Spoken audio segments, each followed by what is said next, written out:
Las noticias de la hora en RCN Radio. Esta mañana la Corte Constitucional rechazó la aclaración que pedía el ministro de Salud. Usted se excluye. Esperamos que sea día 15. Que el ministro de Salud, le recordamos, la Corte el ministro Jaramillo le había solicitado a la Corte Constitucional una aclaración en torno al fallo por la falta de pagos de los presupuestos máximos. Ya la Corte Constitucional ha rechazado el recurso que fue presentado por el Ministerio de Salud. ¿Y entonces empieza a correr el tiempo para que Guillermo Alfonso Jaramillo cumpla con la sentencia o se expondría a un carcelazo. Amanecimos también con varias banderas del ELN instaladas en Bogotá, en Copacabana, en Cúcuta, lo que generó preocupación. Acá en la autopista norte, por ejemplo, en Bogotá, gran parte de las actividades se suspendieron mientras se descartaba la presencia de explosivos. Y ante el saliente ministro de Defensa ya se juramentaron el nuevo director de la policía, el general Carlos Triana, y el subdirector Rosenberg Novoa. Mientras esto sucede, y ya vamos a entregarles detalles sobre la respuesta que le entregó la Corte al ministro de Salud, quien, recuerde usted que está con funciones presidenciales. El sistema de salud o los actores del sistema de salud siguen quejándose de cómo está la situación para la atención de los usuarios. Realmente crecen las quejas sobre el suministro de medicamentos, sobre la atención, porque entre otras cosas, como primero le deben plata desde el año pasado y desde otros años a los actores del sistema de salud, estamos hablando de las EPS que no les pagan a las IPS, que son hospitales y clínicas, tienen una deuda. La Corte, ya tendremos los detalles, lo que les responde sobre el gobierno sobre el pago de esa deuda que tiene con las IPS. No se están prestando servicios y no se están entregando medicamentos.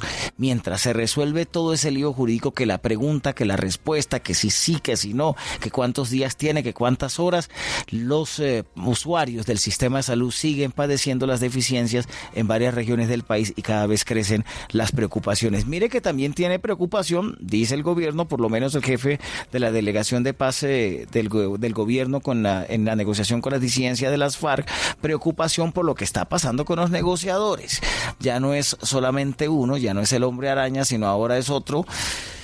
El Mocho Olmedo, quien está no Olmedo el de gestión de riesgos, sino que este sí es el Mocho Olmedo, el que está también detenido por solicitud y por órdenes de captura por parte de la justicia de Estados Unidos, al parecer también relacionada con actividades del narcotráfico.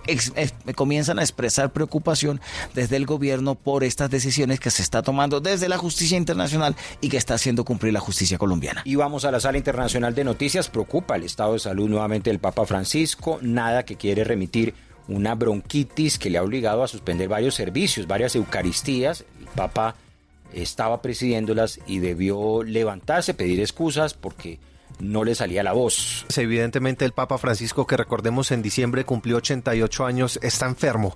Fue remitido al hospital, un hospital de Roma que se llama Gemelli, que es la tercera remisión desde junio de 2023, es decir, en más o menos año y medio que ha estado el Papa Francisco enfermo. En las anteriores ocasiones que había estado hospitalizado era por problemas intestinales, incluso le realizaron una operación el año pasado, y esa bronquitis sobre la cual usted hace referencia no es nueva. Él ya, sobre todo desde más o menos octubre, noviembre de 2024, ya estaba empezando a quejar algunos problemas de respiración.